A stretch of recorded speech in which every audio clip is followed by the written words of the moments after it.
Di sana, guru tua tidak memiliki banyak waktu dan meminta Feng Xian untuk tidak usah menolongnya. Tujuan sekte Aula Jiwa selanjutnya ingin merebut api 3000 panas dan hanya Xiaoyan yang bisa menghentikan ini semua. Guru tua memberikan perintah. Feng Xian harus menyuruh Xiaoyan menaklukkan api 3000 panas. Ia sebelumnya sudah mengajari Xiaoyan teknik pembakaran. Dan Xiaoyan juga satu-satunya orang yang mampu menggabungkan 3 api surgawi. Feng Xian dipinta membawanya masuk ke dalam pavilion Xingyun dan mengajari jurus beserta teknik tempur kepada Xiaoyan. Karena saat ini hanya Xiaoyan yang mampu melawan sekte Aula Jiwa.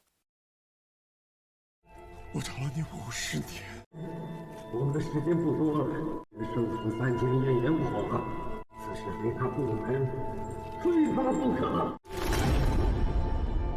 有臣。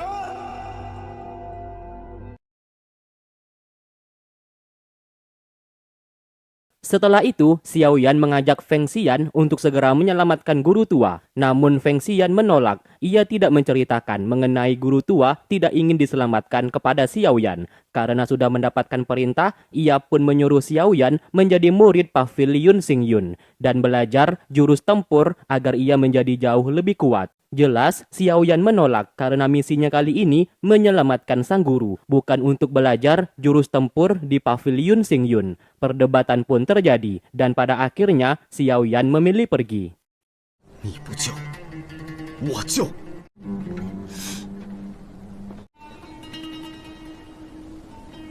Di malam hari, Yafei menghampirinya memberikan informasi mengenai temannya yang menghilang dan kini Yi Xian sedang disekap oleh seseorang.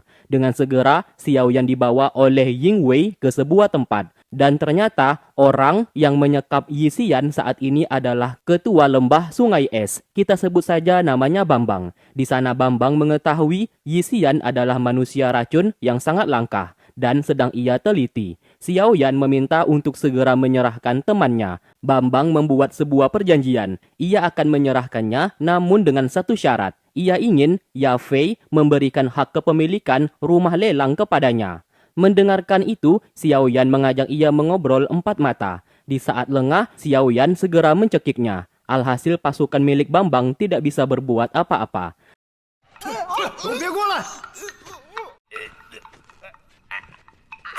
Setelah Xiaoyan ditunjukkan goa yang menyekap Yi Xian, ia pun masuk ke dalam. Bambang mengunci goa tersebut dari luar, supaya mereka mati membeku di dalam.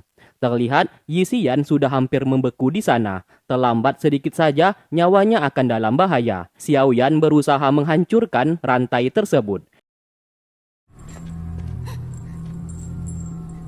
等我们出去了，我一定要。小医仙，小医仙，你别睡着啊！对不起，这都是因为我来郑州之后，我从来就没这。你别害怕，你是我最重要的朋友。 Setelah berhasil keluar, kondisinya semakin lama semakin parah. Xiaoyan tidak ada pilihan. Terpaksa ia membawanya pergi menemui Feng Xian untuk meminta bantuan. Di sana, Feng Xian bersedia membantu asalkan Xiaoyan mau mengikuti perintahnya. Masuk ke dalam pavilion Xingyun dan menjadi muridnya. Alhasil, demi keselamatan Yi Xian, ia pun mengikuti perintahnya, belajar jurus tempur dan masuk ke dalam pavilion Xingyun. Namun satu hal yang ia tolak, ia tidak mau menjadi muridnya. Karena di hidupnya saat ini, hanya Yao Chen, si guru tua, merupakan satu-satunya guru yang ia miliki. Mendengarkan itu, Feng Xian tidak memaksa. Diputuskanlah Xiaoyan diangkat menjadi ketua muda di pavilion Xingyun. King Luan diperintahkan untuk mengurus keperluan dan kebutuhan Xiaoyan. Di sana, ia hanya terdiam, tidak menyangka kalau dijadikan ketua muda. 药尘果真没白收你这个徒弟，你便是星陨阁的少阁主了。少阁主， Kemudian, King Luan menjelaskan apa saja pekerjaan yang harus dilakukan oleh Xiaoyan ke depannya. Yang setelah didengar, Xiaoyan menjadi bimbang sebab tanggung jawabnya sebagai ketua muda begitu berat yang ia sendiri tidak yakin bisa melakukannya. 那这少阁主觉都不能睡，哎呦我。谨言，慎行。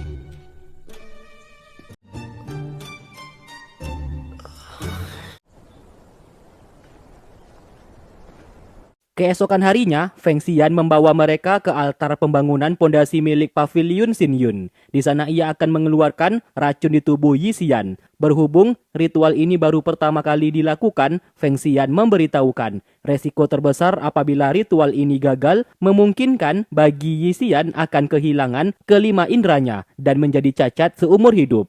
Mendengarkan itu, Xiao Yan menjadi ragu dan memutuskan untuk membatalkannya saja. Feng Xian kembali berkata, itu adalah resiko terbesarnya. Namun apabila ritual mereka berhasil, kedepannya Yi Xian tidak perlu takut lagi, sebab ia sendiri akan mampu mengendalikan racun di tubuhnya dengan sesuka hatinya. Yi Xian bersedia melakukan ritual tersebut. Meskipun resikonya mati sekalipun, ia tidak takut. Di saat ritual mulai dilakukan, Yi Xian merintih kesakitan, namun ia terus bertahan dan menjadikan Xiao Yan sebagai semangat hidupnya.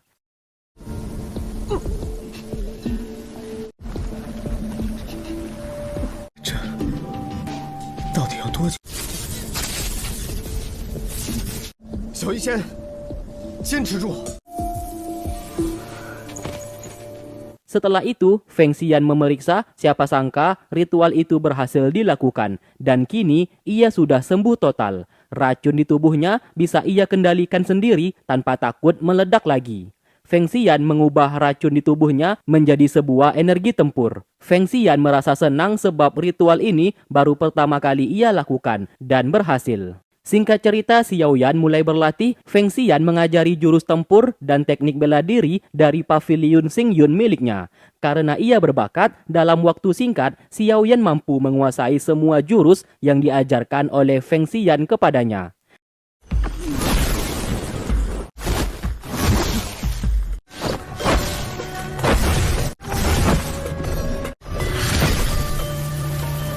Di sisi lain, King datang ke Paviliun Xingyun untuk menemui King Luan. Meskipun salah satu murid di sana mengusirnya pergi, tetap saja King memaksa tinggal di sana sebelum King Luan datang menemuinya. Murid itu pun segera melapor kepada Xiao Yan. Karena ia ketua muda yang baru, ia dipinta menyelesaikan masalah ini. Terpaksa Xiao Yan pura-pura menjadi King Luan dan bertanya maksud tujuannya datang saat ini. King ternyata sudah menyukai King Luan dan meminta maaf atas pertarungan saat di arena tempo hari. Setelah mengetahui kalau Xiao Yan yang berada di sana, ia pun menjadi marah. 可是你心里有木的。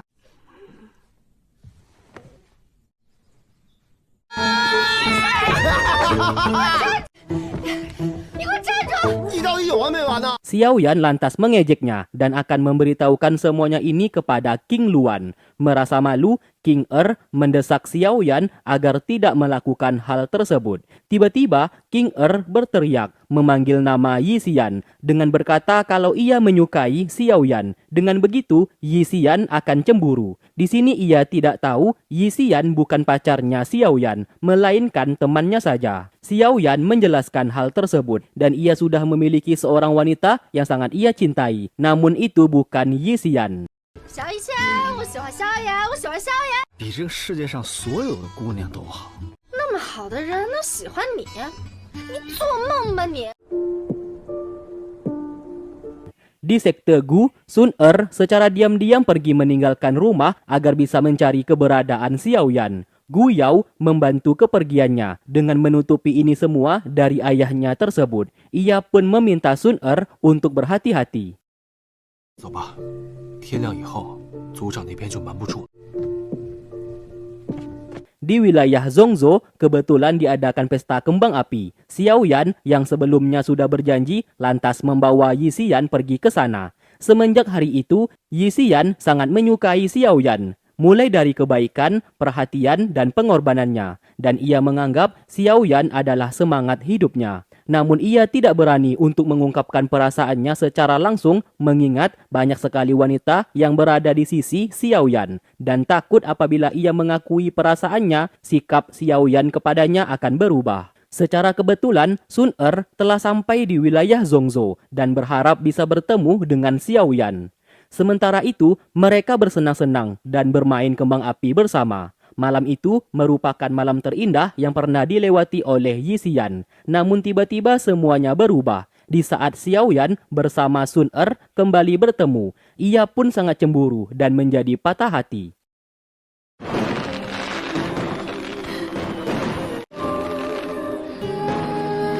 Sure.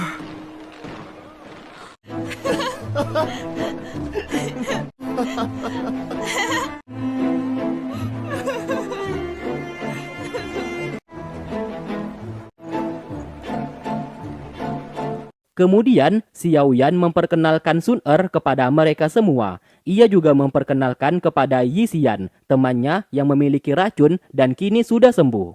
Tiba-tiba terjadi fenomena aneh. Bulan di langit seketika berubah menjadi gerhana bulan.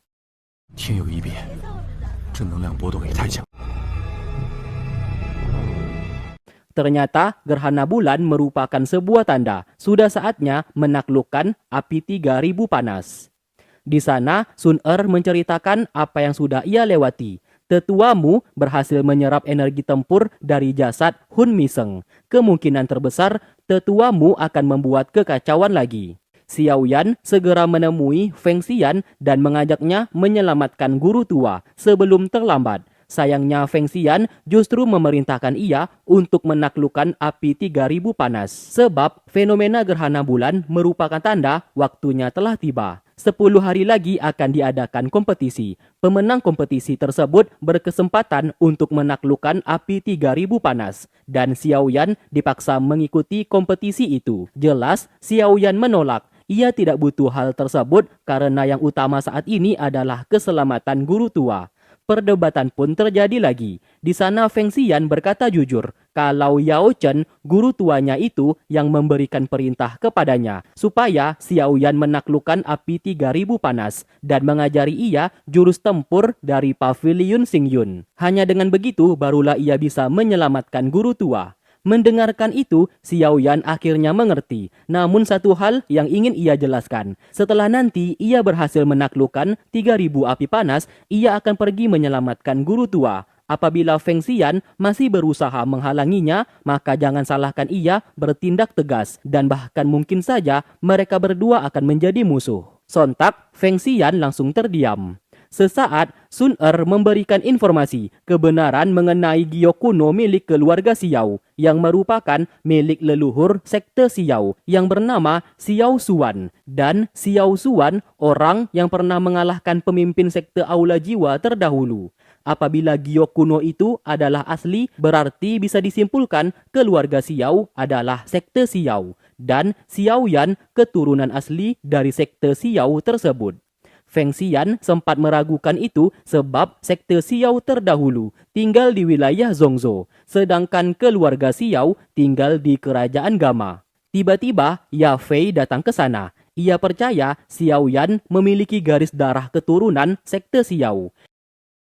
Ia pun membawa mereka ke sebuah tempat yang ternyata rumah lelang adalah kediaman sekte Xiao terdahulu. Dan tugas Ya Fei selama ini mencari keturunan sekte Xiao. Ia pun menyuruh Xiao Yan meletakkan giok kuno miliknya ke pintu tersebut. Dan tiba-tiba pintu itu pun terbuka. Terlihat sebuah gulungan kitab yang bernama Transformasi Api Langit. Teknik rahasia dari sekte Xiao. Saat dulu, pemimpin sekte Xiao yaitu Xiao Suan menggunakan teknik transformasi api langit dalam melawan pemimpin sekte Aula Jiwa terdahulu. Dan selama ini, keluarga Ya Fei secara turun-temurun menjaga pintu tersebut demi menunggu keturunan asli sekte Xiao datang mengambilnya.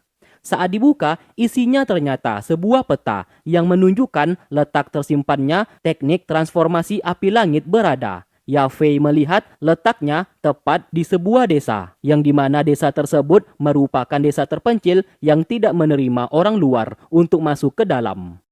Lalu keesokan hari, mengandalkan peta tersebut, mereka berdua pun segera pergi mencari. Saking terburu-burunya, Xiao Yan ingin menyelesaikan ini semua agar bisa menyelamatkan guru tua. Sun Er yang memanggilnya dari belakang tidak ia hiraukan. Oleh sebab itu, Sun Er berusaha menenangkannya. 但这里树木太多，就能快点救出老师。要快，要快！都急成什么样子了？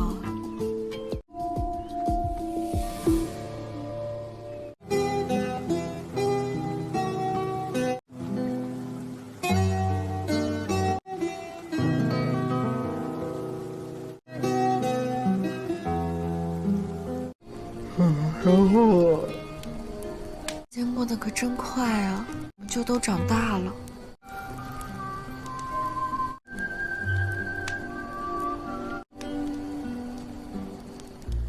Setelah beristirahat dan tertidur pulas, tiba-tiba penduduk yang tinggal di desa terpencil, tempat yang ingin didatangi oleh Xiaoyan, langsung menyerang mereka karena dianggap orang asing.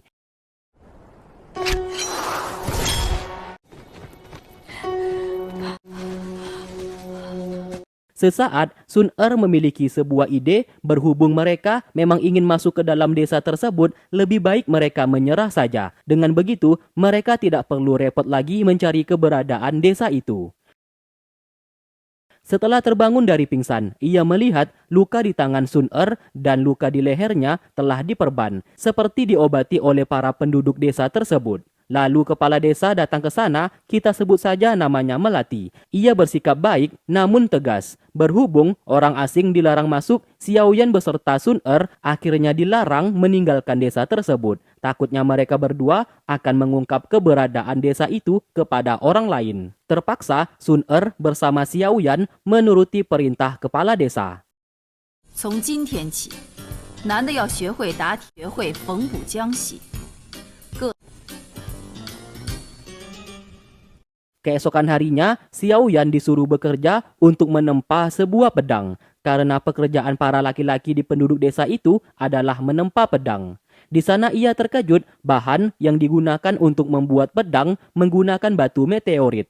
Tidak hanya itu, api yang digunakan juga bukan api sembarangan. Ia merasakan terdapat energi di dalam api tersebut.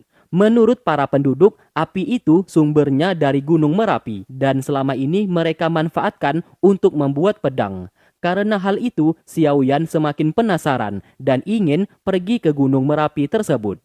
Kemudian ia menceritakan itu semua kepada Sun Er. Ia semakin yakin kitab teknik transformasi api langit milik sekte Xiao berada di Gunung Merapi. 但我怀疑天火三玄变不在别处。 Di malam hari, Xiaoyan mengobati tangan Sun Er yang terluka sehabis bekerja seharian. Ia berjanji akan selalu menemaninya. 玄儿，愿都背着你。 Kemudian mereka dibangunkan. Sun Er disuruh berganti pakaian. Ternyata orang baru yang tinggal di desa tersebut wajib mengikuti sebuah ritual penyambutan. Terlihat Sun Er begitu cantik setelah menggunakan gaun merah tersebut. Namun tiba-tiba Gunung Merapi meledak yang membuat para penduduk menjadi panik. Kepala desa berkata, setiap setahun sekali Gunung Merapi akan meledak dan mereka harus segera mengungsi untuk sementara waktu. Lalu datang laporan salah satu bocah terjebak di dalam Gunung Merapi. Mendengarkan itu, Xiaoyan bersedia membantu. Setelah tiba di sana, ia pun segera masuk ke dalam untuk menyelamatkan bocah tersebut dan menyerap api itu. 火山实验，火山实验，萧炎哥哥，你的斗气。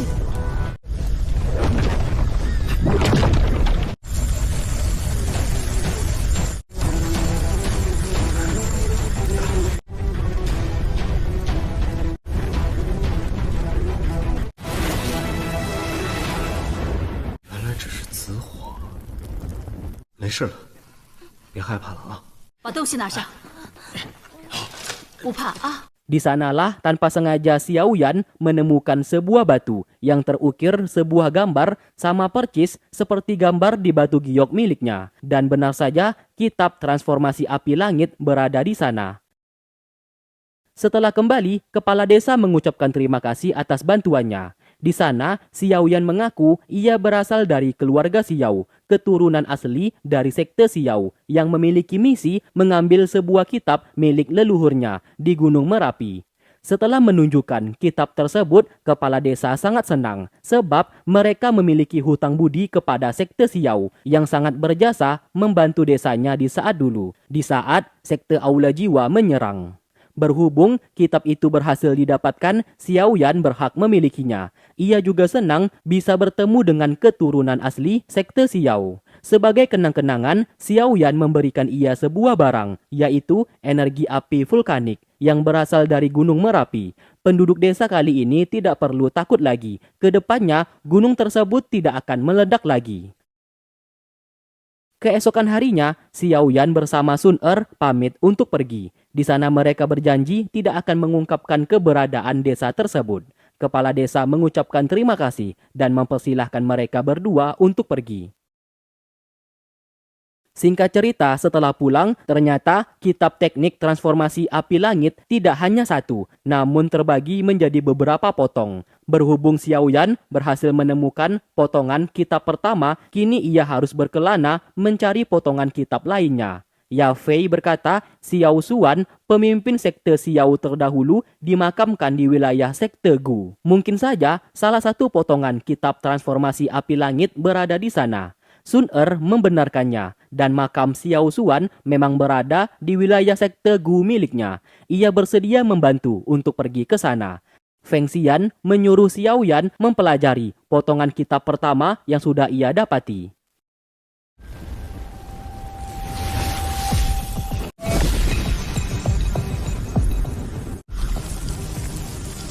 Xiao Yan 哥哥额上的足纹， 你试一试。 Siapa sangka setelah berhasil menguasai teknik transformasi api langit dari kitab potongan pertama, kekuatan api surgawinya semakin besar. Itu terbukti di saat ia mencoba mengeluarkan api teratai hijau dan tiba-tiba apinya menjadi lebih besar. 又一个萧族人对抗魂殿了。